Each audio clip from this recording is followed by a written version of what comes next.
Hey guys. We're Dani and Alex, and we left Berlin 2 months ago.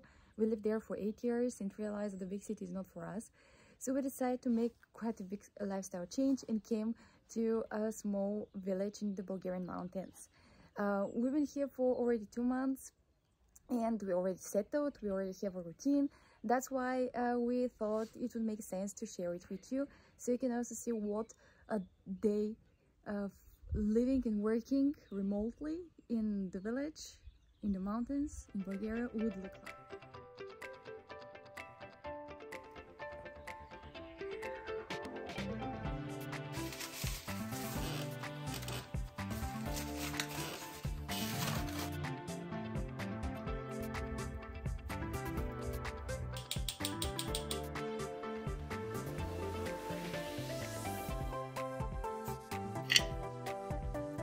And this is not Fanta.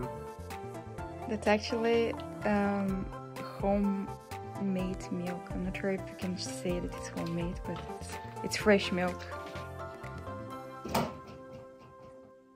Good morning. So coffee is ready, and we woke up like an hour ago. Alex and I had an agreement. We decided when we come here, we'll not really wake up with an alarm, but we'll just wake up naturally. And that's been going great so far. And this morning we just naturally woke up at 6:30. So I'm very happy about it because I'm a big morning person. And I really enjoy that I'm waking up on my own when I feel, ready to wake up. Yeah, so now it's time to go for a walk.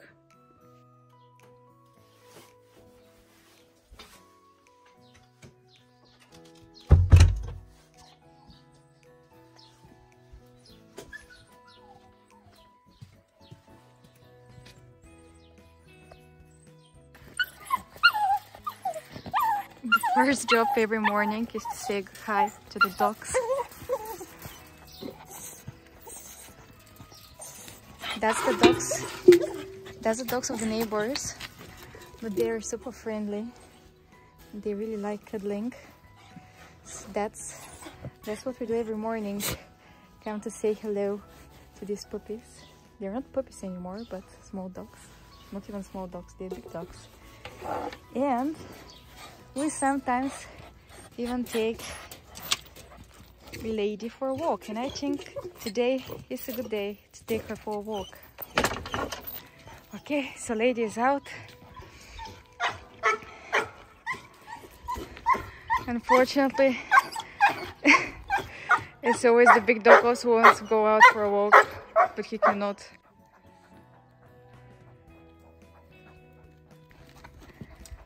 Okay.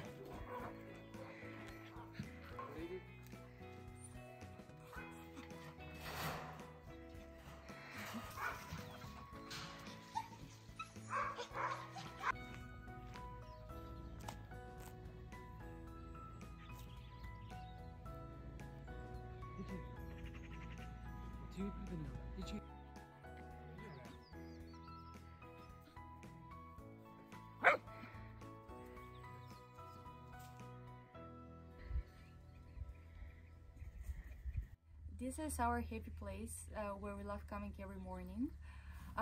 That is a small church. The translation that I found in the dictionary in English is chapel. We call it paraklis in Bulgarian. It's a Greek word, actually, and the translation is chapel, but I don't find the translation very accurate because chapels in Catholic church, for Catholics, those type of are still very big. Whereas those small churches in Bulgaria, they're really small, as you can see, and there is typically no priest here. There is no one who actively comes from the church. It's actually a place that's built from the people for the people. So people from the village actually came and they built that small church some years ago. And it's a great place because just come on your own and there are no other people and there is great view, and we find it perfect for a great morning ritual to just be grateful for that we're here, for the nature. It's a great start for the day. Besides going out for a walk and being outside before starting work, it's really nice to have the chance to just sit here and meditate for a couple of minutes. Not only that the view is great, but we sometimes also see deers on this side. Now we don't have that chance, but sometimes over there we see 3 deers running. There are a lot of such small churches in this area. You can see over there, there is another small chapel like that one. And then if we turn, you can see, let me see if I will find it. Over there, there is another small chapel. And that's just 3 of them. I think there are around 40 in that region, maybe much more, with our village and the other village together. So there is a lot of those small chapels with great view where you can just go on your own and enjoy the nature, maybe be grateful for what you have, contemplate on life, have some good time. Maria, thanks so much for allowing us to walk, lady. Thank you.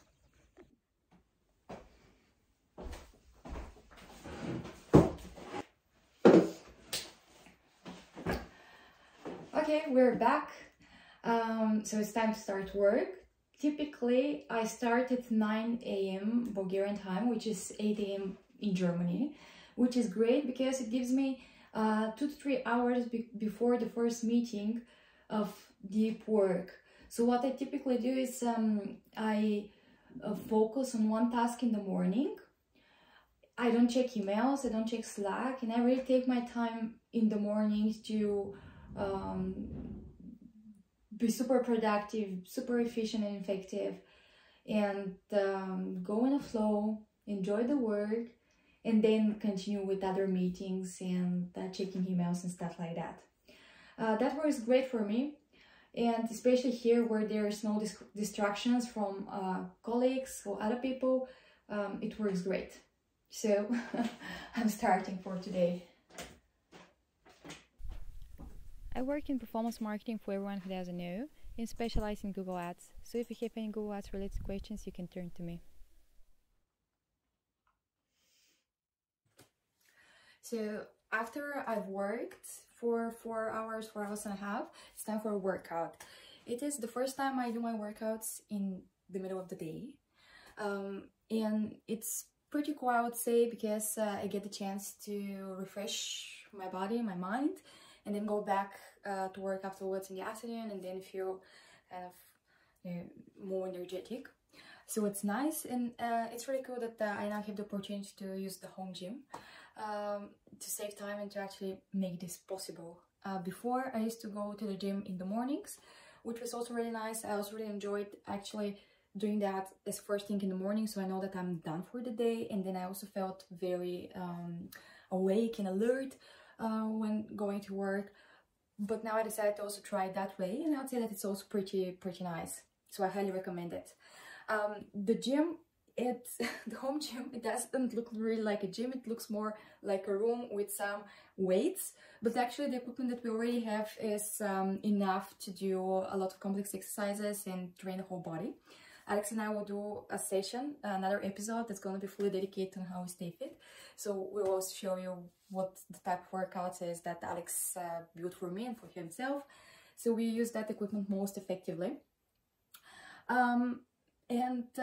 Yeah, pretty much that's it. So I do workout for 50-60 minutes, and then for 30 minutes I have my lunch. So it's in total 1 hour and a half that I do lunch break, which is also pretty cool. I quite enjoy it.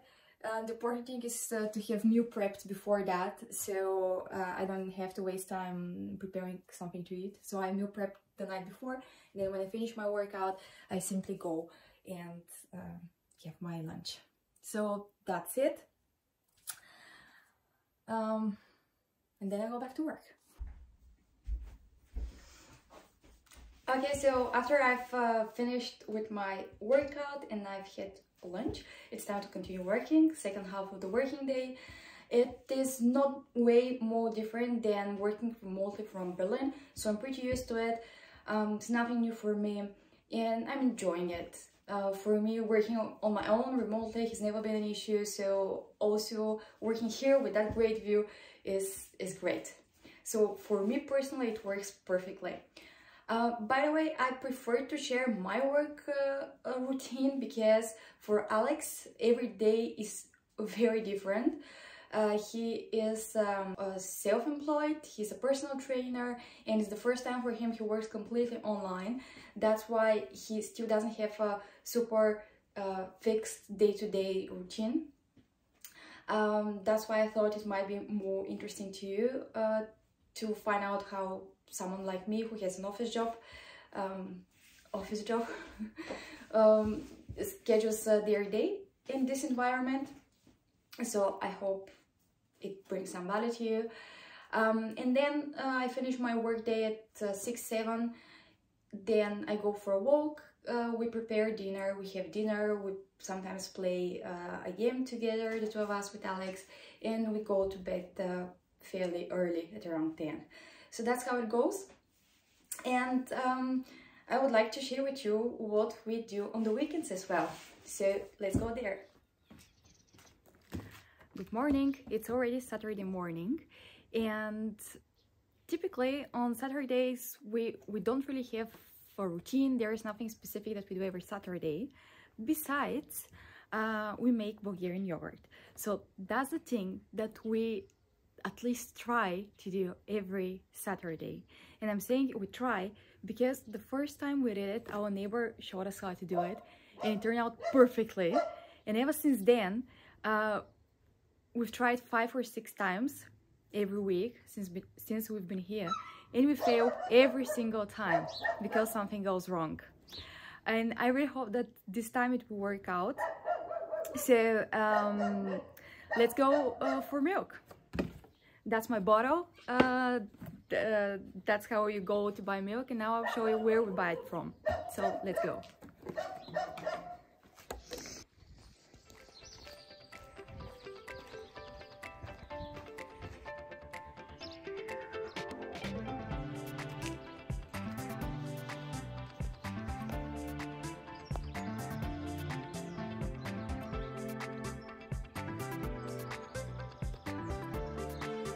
We're now not going to the store, by the way. We're not buying the milk from the store. We're actually buying the milk from a family that comes every Saturday at 9 a.m. in the morning.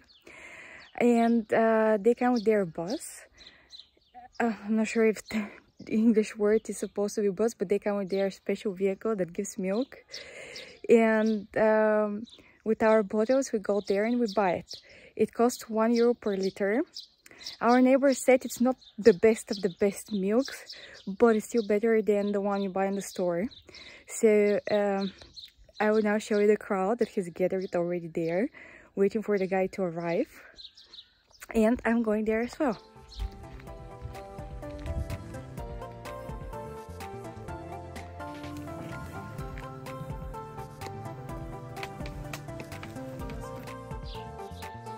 I'm back, guys. The milk is already here. There was drama this morning. The guy with the milk was more than 30 minutes late, so we were wondering if they'll come at all, but they arrived. And here's the milk. Ta-da! 5 liters of fresh milk. Now the next step is to pasteurize it, because you cannot just drink it like that. It needs to, we first have to kill the bacteria that could be there. And meanwhile, check out what Alex is doing. Enjoying his breakfast and morning shake together with Max, our neighbor's cat. Okay guys, so we are gonna heat the milk to 75 degrees, and after that we're gonna cool it down to 50 or 48. Our neighbor is telling us that 48 is the optimal temperature for the yogurt to for the bacteria to start multiplying. So let's do it. The first step is to add a bit of oil. We're doing that so that if the milk burns, it doesn't smell bad. It's a really cool trick. You just add a bit of oil and that should be fine. And then we're gonna take the rest of the milk. We've already prepared half of it for just regular milk use. And now the other half, it's about 2.5 liters, we're gonna use for making yogurt. So there we go, we add it. And now we wait until it reaches about 70-75 degrees per Celsius. We have a special thermometer that Alex is gonna show you in just a second. It's over there. Ah. Yes, we have this very special thermometer. We put it inside and we wait until it reaches that desired temperature. It's gonna take a while, so maybe about 5 minutes. So we'll wait until it has reached it. If you guys notice that we're doing something wrong and you know how to actually make yogurt, please let us know. Let us know in the comments so that we can improve our procedure. Okay, we are already at 75. So we're going to move the milk here.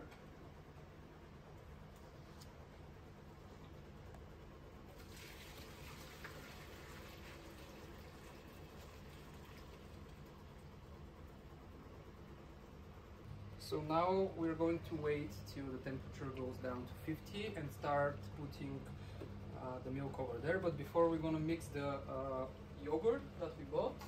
That's this yogurt. That is the starter. It's very important to have a starter because this is where actually the bacteria is. And we have around 2.5 liters. So we need approximately half of it as a starter, roundabout. And after we mix it there, we put it in here, and yeah. Now we have another round of waiting. There is that trick to cool the milk faster. You add a bit of cold water in the sink and then you start stirring so it cools down more quickly, because we don't have so much time now to wait for it. And it's a very good probiotic. It's very healthy. And yes, we really do love yogurt and eat it with a lot of different dishes. We make ayran out of it, so we drink it. We make soup out of it and many other things. So we're preparing the starter. We have, we should add 1 spoon per liter. So for us, that's 2.5 spoons. I'm adding a bit more, like that. Okay. We now mix it with a bit of milk.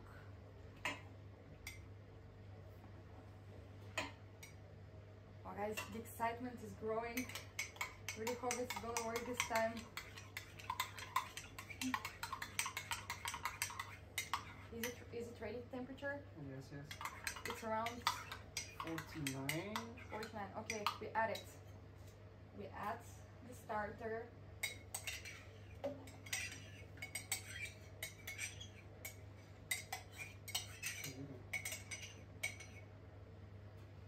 We stir it, and it's very important to do the following. So you wish it a luck and help it multiply. So good. Can you pull it? Oh, no. Okay, we have a small accident. You can take this thing. Okay, let's pause for a second. Okay, so this is also where we're now gonna store the yogurt. The jars are ready.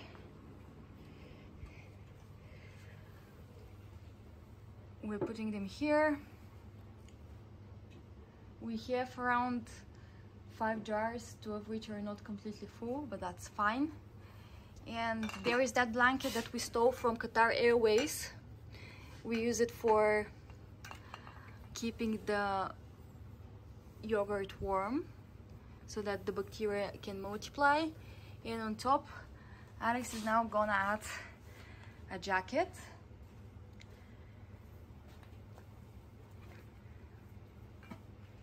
There we go. That's it. Now we're waiting for 5 to 6 hours. Guys, fingers crossed it's gonna work. Okay, so a couple of more than 6 hours already passed. Actually, it's already the following day. The thing is that yesterday we had to go to the city and we couldn't film, unfortunately, the unwrapping of the yogurt. But our neighbor was kind enough to come in exactly 6 hours, take it out of the blanket and put it in the fridge, because that's how it's supposed to be done, so it cools down a bit. And I'm very happy to tell you that we finally managed to make yogurt, and I would say the consistency is really good. It's not the thickest of all yogurts, but it's still pretty good. I'm really happy about it. We couldn't help it. We already had a bit of it. We tried it. Flavor is really good. So I'll also link the steps. I'll not link them. I'll post all of the steps below, so you can also know how to make your own yogurt. And since Mike Parsons also asked me to share a recipe, something that's very traditional. Well, Mike, that's very traditional for us in Bulgarian. So I challenge you to also try out that recipe and see if you're gonna make it, and if you're gonna have such a nice outcome as we did this time. So that's my challenge for you, Mike, and for everyone else who is up for it. Let me know how it goes, and thank you very much for watching. Please like and subscribe as always, and see you in the next episode. It's gonna be released on the 1st of May. Bye bye.